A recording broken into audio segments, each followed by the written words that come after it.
어서 사역을 시작한 사람이 요한입니다. 그는 사람들에게 회개할 것을 선포했습니다. 그리고 세례를 베풀었죠. 3절 말씀에 이렇게 기록되어 있습니다. 요한이 요단강 부근 각처에 와서 죄사함을 받게 하는 회개의 세례를 전파하니. 그래서 우리는 이 사람을 세례 요한이라고 부르죠. 그가 베풀었던 세례의 의미는 바로 회개였습니다. 회개라는 말, 메타노이아라는 말은 회개하다라는 동사 메타노에오에서 왔습니다. 이 말은 이해하다, 인지하다 또는 생각하다라는 뜻을 가진 동사인 노에오 앞에 함께, 후에 또는 맞서서와 같은 다양한 뜻을 가진 전치사 메타가 결합되어 있는 말입니다. 즉 이해를 바꾸다, 생각을 바꾸다 라고 해석되는 그런 동사가 되었죠. 그러니까 회개의 단어적인 의미는 이해의 전환 또는 생각을 바꿈이라고 우선 말할 수 있을 것입니다. 그런데 이해가 달라지고 생각이 바뀌고 인지하던 바가 전환되면 반드시 따라오는 결과가 있습니다. 내면에서 시작된 변화는 반드시 외연의 변화로 이어지죠. 생각이 바뀌면 행동이 달라지게 되어 있고, 행동이 달라지면 삶의 내용이 달라진다는 뜻입니다. 그렇다면 반대로 이런 변화가 나타나지 않는다면 진정한 의미에서 회개가 일어난 것이 아니라는 의미도 됩니다. 그런 경우는 순간적으로 깨달음이 왔을 뿐 그로 인해서 생각의 방향이 실제로 달라진 것은 아닌 것이 되는 것이죠. 요한은 이런 차이를 설명하기 위해서 아브라함의 예를 들었습니다. 8절 말씀에 그러므로 회개에 합당한 열매를 맺고 속으로 아브라함이 우리 조상이라 말하지 말라.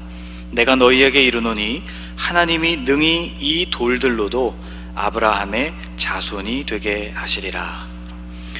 속으로 아브라함이 우리 조상이라고 말하지 말라는 이 말은 혈통적으로 아브라함의 후손이라고 해서 자동적으로 아브라함에게 약속하신 그 복을 누릴 수 있는 것은 아니라는 뜻입니다. 맺어야 할 회개에 합당한 열매란 달라진 생각이 삶도 달라지게 하는 최종적인 변화를 말합니다. 흔들리던 아브라함이 비로소 견고한 믿음을 갖게 되어서 아들을 번제로 드리는 일조차도 실천할 수 있게 된 것과 같이 달라진 생각이 삶으로 나타나는 변화가 바로 회개에 합당한 열매라고 할 수 있는 것이죠. 요한이 베푼 세례는 바로 이런 변화의 시작을 의미하는 것이었습니다. 본래 당시에 베풀어지던 세례는 씻음의 성격이 강했습니다. 이전의 죄나 삶을 씻어내는 절차가 바로 세례였죠. 예수님 당시에 경건함을 추구했던 사람들은 물로 몸을 씻어내는 것에 종교적인 의미를 부여했습니다. 사해 광야, 사해 주변에 펼쳐져 있는 광야에서 독립적으로 생활하면서 경건을 추구했던 쿰란 유적지 가운데도 일과 가운데 자신을 정결하게 하기 위해서 씻었던 정결탕이 흔하게 발견됩니다. 탕으로 내려가기 위한 계단을 보실 수 있습니다.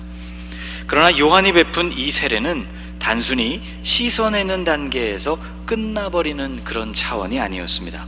생각의 변화를 시작으로 이제부터 삶의 변화가 뒤따라올 것을 기대하는 행위였죠. 오늘날 우리가 행하는 성례 가운데에도 세례가 있습니다. 세례는 중요한 성례 가운데 하나이지만 사람들이 종종 오해하는 것과 같이 그 자체로 세례가 구원의 효력을 지니는 것은 아닙니다. 세례는 그리스도인으로서의 출발이죠. 세례 증서를 받았다는 것은 구원이 완성되었다는 졸업 증서를 받은 것이 아니라 비로소 구원의 길, 그 좁은 길에 들어선 사람이 되었다는 재학 증명서에 더 가깝습니다. 세례를 시작으로 우리는 숱한 세상의 도전 앞에 서게 되는 것이죠. 믿음 위에서 흔들리지 않고 그 싸움을 잘 싸워야 할 과제를 비로소 짊어지게 되는 것입니다. 요한은 이런 열매, 회개에 합당한 열매, 곧 행동과 삶의 변화라는 결과에 이르지 못할 때 심판을 면치 못할 것이라고 선포했습니다. 9절을 같이 읽어볼까요? 이미 도끼가 나무 뿌리에 놓였으니 좋은 열매 맺지 아니하는 나무마다 찍혀 불에 던져지리라. 그래서 오늘 본문을 보면 그 새로운 출발선에 서려는 사람들, 그들이 구체적으로 달라져야 할 삶의 모습이 무엇인지에 대해서 요한에게 질문을 던졌습니다. 그리고 그 질문에 요한은 구체적인 답변을 해주었죠. 무리들이 이렇게 물었습니다. 우리가 무엇을 하리이까? 요한은 옷과 음식을 나누라고 말했습니다. 세리들도 물었죠. 선생이여, 우리는 무엇을 하리이까? 요한은 그들에게 정직하게 세금을 거두라고 했습니다. 군인들도 물었습니다. 우리는 무엇을 하리이까? 요한은 힘으로 빼앗지 말고 무고한 사람에게 죄를 씌우지도 말며 받는 급료 안에서 만족하라고 말했죠. 우리는 무엇을 하면 좋겠느냐는 이 질문에 대한 요한의 대답을 가만히 살펴보면 지극히 일상적이고 평범해 보입니다. 낙타털옷을 입은 광야의 선지자에게 큰 기대를 가지고 질문을 던진 사람들에게는 어쩌면 기대에 못 미치는 아주 소박한 대답이었는지도 모르겠습니다. 그들의 평생의 교훈으로 삼을 만한 고상한 명제도 아닌 것 같아 보입니다. 그런데 요한의 이 답변은 멋들어진 대답은 아니었을지 몰라도 굉장히 현실적이고 그래서 중요한 대답이었습니다. 그들이 해야만 하는 그것은 그들 각자의 삶과 직접 연결되어 있었고 또 감당하기가 만만치 않은 과제들이었기 때문이죠. 우리는 우선 그들이 살아가던 시대적인 상황을 생각해 보아야 하겠습니다. 오늘 본문 1절과 2절에서 당시의 상황을 이렇게 기록하고 있습니다. 같이 읽어보겠습니다. 디베료 황제가 통치한 지 15해 곧 본디오 빌라도가 유대의 총독으로 헤롯이 갈릴리의 분봉 왕으로 그 동생 빌립이 이두레와 드라고닛 지방의 분봉 왕으로 루사니아가 아빌레네의 분봉 왕으로 안나스와 가야바가 대제사장으로 있을 때에 라고 기록하고 있죠. 이 두 절의 말씀이 중요한 정보들을 담고 있습니다. 이 두 절의 말씀 안에 당시의 정치적인 상황과 종교적인 상황 모두가 들어 있습니다. 정치적인 상황은 이랬습니다. 우선 이스라엘은 로마의 황제 디베료라는 황제의 통치 아래에 있었습니다. 로마는 팔레스타인 지역을 포함한 광대한 영토를 다스리고 있는 중이었죠. 그리고 유대는 총독 빌라도에 의해서, 갈릴리는 분봉왕 헤롯에 의해서, 이두레와 드라고닛 지방은 분봉왕 빌립에 의해서, 아빌레네 지방은 분봉왕 루사니아에 의해서 통치되었다는 설명입니다. 여러분, 이스라엘은 다른 곳에 비해서 그다지 넓은 땅덩어리가 아닙니다.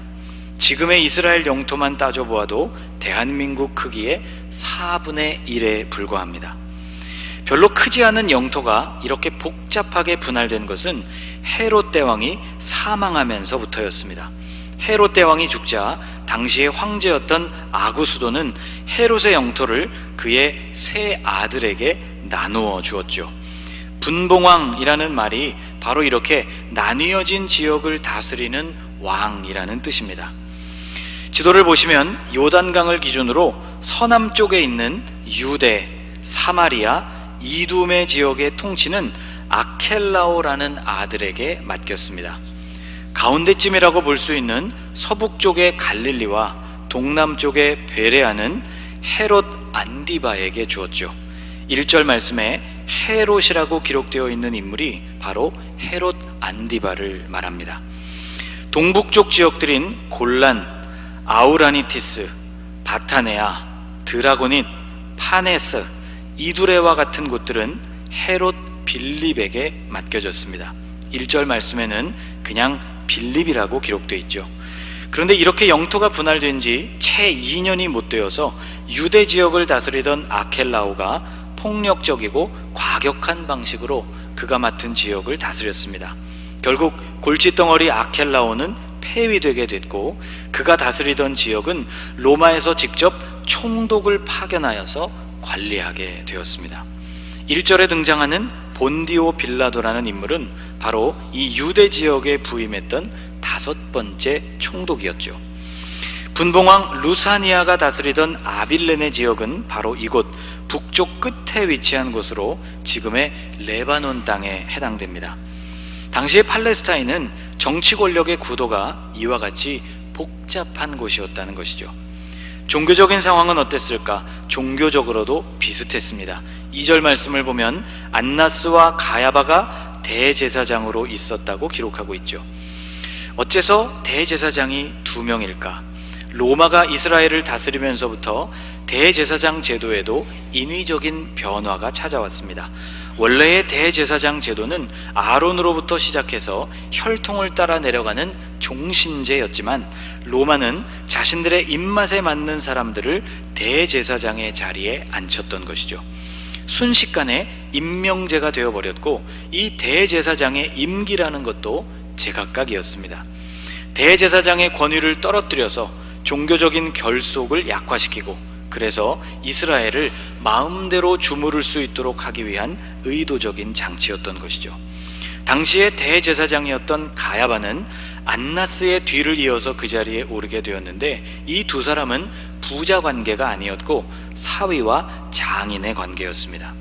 또 안나스는 그의 임기가 이미 끝났음에도 불구하고 여전히 대제사장으로 불리면서 막강한 권력을 행사했죠. 그는 현직에 있을 때부터 이미 약탈과 폭력으로 아주 유명한 인물이었습니다. 로마의 의도대로 대제사장의 자리는 거룩과 성결을 상징하는 자리가 아니라 권력과 부패의 상징이 되고 말았던 것이죠. 당시의 이스라엘은 이렇게 종교적으로도 아주 혼탁하고 복잡했던 것입니다. 이런 시대적인 상황 속에서 일반 백성들의 삶은 어땠을까? 그들 대부분은 재산을 몰수당하고 남아있는 소유는 넉넉하지 않았으며 나와 가족의 생계를 심각하게 염려해야 하는 형편이었습니다. 이런 상황에서 2벌밖에 없는 옷 중에서 한 벌을 누군가에게 나누어 주는 일은 쉽지가 않았습니다. 농사를 짓고 짐승을 치는 족족 모든 것을 빼앗기는 상황 속에서 먹을 것을 누군가에게 나누어 주는 일도 쉽지를 않았죠. 이것이 일반 백성들의 삶이었습니다. 이런 상황 속에서 세리가 된 사람들도 있었습니다. 당시의 세리들은 도급제로 로마에 고용된 사람들이었죠. 도급에는 정해진 시간과 양이 존재합니다. 그러니까 정해진 세액에서 초과분이 발생하게 되어도 그것은 로마로 내지 않아도 되었다는 뜻입니다. 세리들은 일반적으로 이 점을 악용했습니다. 잉여분을 많이 만들면 만들수록 자신들의 몫이 커졌기 때문에 정해진 세금보다 더 많이 거두어 들이는 것이 일반적이었죠. 죽일 만큼 얄미운 사람들이었지만 달리 어떻게 할 수 있는 방법이 없었습니다. 이렇게 모은 돈 때문에 세리들은 대부분 부요했죠. 백성들에게 죄인 취급을 당하고 그들에게 경멸을 받을지언정 이들은 부요함을 선택한 사람들이었기 때문에 거기서 삶의 기쁨을 찾았습니다. 그런데 부과된 것 외에는 거두지 말라니, 장차 올 진노를 피하고 회개에 합당한 열매를 맺겠다고 결심한 세리들에게 이처럼 갈등이 되고 어려운 일이 또 있었을까요? 군인들을 살펴보겠습니다. 혼란한 시기에 군인이 된 사람들에게는 군인의 신분을 이용하여서 강탈하는 것이 암묵적인 특권이었습니다. 누군가에게 어떤 죄를 적용시키는 것 역시 이들의 권한이었죠. 그런 사람들이 강탈도 고발도 하지 않고 정해진 급료에 만족하면서 살라니, 이런 일은 당시의 시대적인 상황 속에서 어리석기 짝이 없는 짓이었습니다. 늑대가 되었지만 이빨이 없는 상태로 살라는 말처럼 들렸을 것입니다. 군인이 그런 것이라면 전혀 매력 없는 직업이 되고 마는 것이죠. 그럴 바에야 다른 일을 하면서 사는 게 나았습니다. 세례 요한의 말은 군인들에게도 간단하고 소박해 보이는 요구가 절대로 아니었던 것이죠. 결국 회개에 합당한 열매란 속에서부터 진심으로 그 생각이 변하지 않고는 맺을 수 없는 힘든 열매였던 것입니다. 그리고 동시에 회개에 합당한 열매란 형이상학적으로 그들과 멀리 떨어져 있는 목표가 아니라 그들의 삶과 맞닿아 있는 아주 가까운 곳에 있는 열매였던 것이죠. 정치, 경제, 사회, 종교가 이와 같이 복잡했으니 나라를 염려하는 사람들의 생각은 굉장히 멀리까지 미쳤습니다. 심지어 예수님을 따르는 제자들 중에도 열심당원이 있었다는 것을 여러분 아시죠?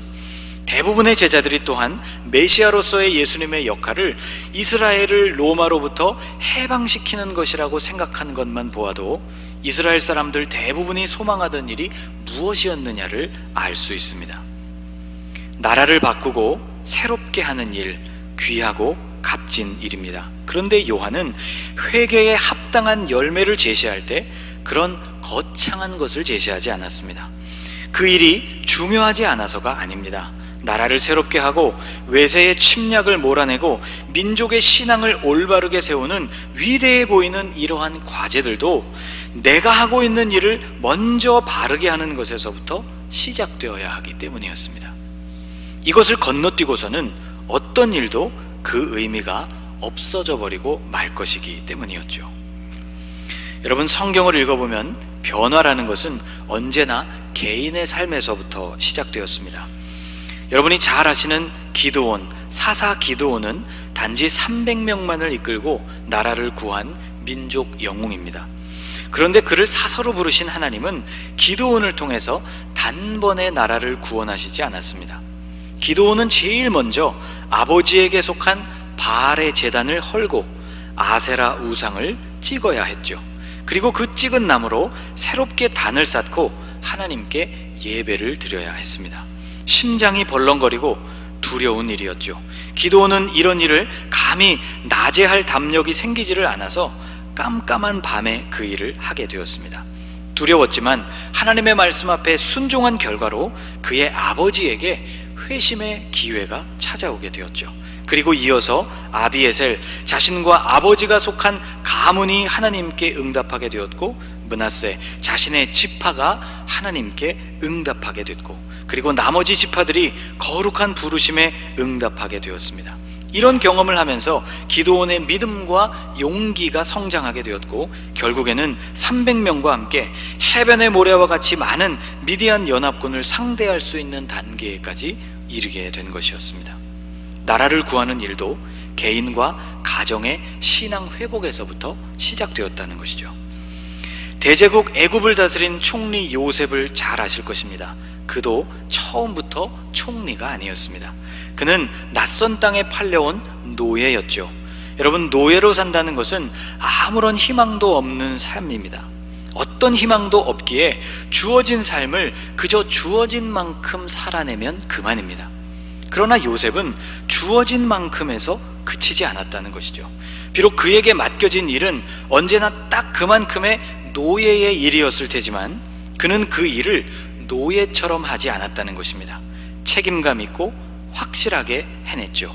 그의 주인은 그를 가정 총무로 세우게 되었습니다. 그를 신뢰할 근거들이 오랫동안 쌓인 결과였죠. 오해를 받고 감옥에 갇힌 죄수가 되었을 때에도 그는 딱 죄수의 모습, 모자라지도 않고 넘치지도 않을 만큼만을 보여주면서 살면 그만이었습니다. 그러나 비록 죄수였지만 그는 죄수처럼 살지 않았죠. 거기서도 죄수 이상의 삶을 살았습니다. 나라를 책임지는 사람이 되기 이전에 요셉은 이렇게 자신에게 주어진 삶, 당연해 보이는 삶의 모습 그 이상을 살아냈다는 것입니다. 여러분, 나라가 어수선하고 어려울 때 우리는 무엇을 해야 할까요? 들려오는 여러 가지 소식들에 대해서 이렇게 혹은 저렇게 비판할 수도 있을 것입니다. 아니면 더 적극적으로 직접 나라 일에 참여할 수도 있을 것입니다. 그런데 이것보다 먼저 이루어져야 하는 일이 있다고 성경은 우리에게 가르쳐 줍니다. 그것이 바로 내 삶의 자리에서 내가 똑바로 서는 것입니다.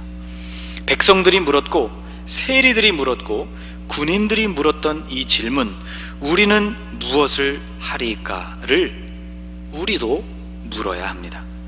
세례 요한이 우리 앞에 나타나서 이 질문에 우리에게 답을 해준다면 그는 우리에게 무엇이라고 말할까? 어쩌면 우리는 이미 정답을 알고 있는지도 모르겠습니다. 여러분, 이제 그것을 행할 때입니다. 회개에 합당한 열매를 맺는 일, 이해를 바꾸고 생각을 바꾸는 일, 그래서 우리의 행동이 달라지게 하는 일, 그래서 삶의 변화를 일으키는 것이죠.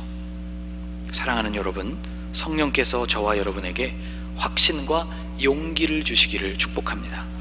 그래서 능히 이 도전, 이 일을 해내실 수 있기를 주님의 이름으로 축복합니다. 기도하겠습니다. 하나님, 정치적인 상황과 경제적인 상황이, 대북 관계가, 세계 정세가 어지럽고 혼란합니다. 광복절을 앞두고 광복 기념주의를 보내고 있는 우리의 마음도 어지럽고 혼란합니다.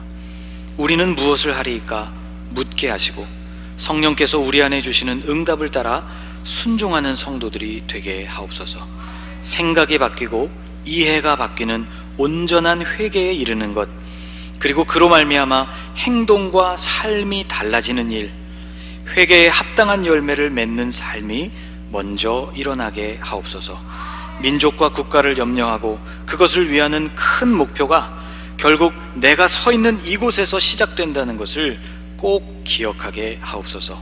백성들과 세리들 그리고 군인들이 물었던 것처럼 우리도 묻게 하여 주시고, 주님이 선명하게 우리에게 알려주시는 그 감동을 따라 오늘도 달라진 삶에 이르게 하여 주옵소서. 주님의 뜻이 하늘에서 이루어진 것 같이 우리를 통하여 이 땅에서도 이루어지게 하옵소서. 예수님의 이름으로 기도하옵나이다. 아멘.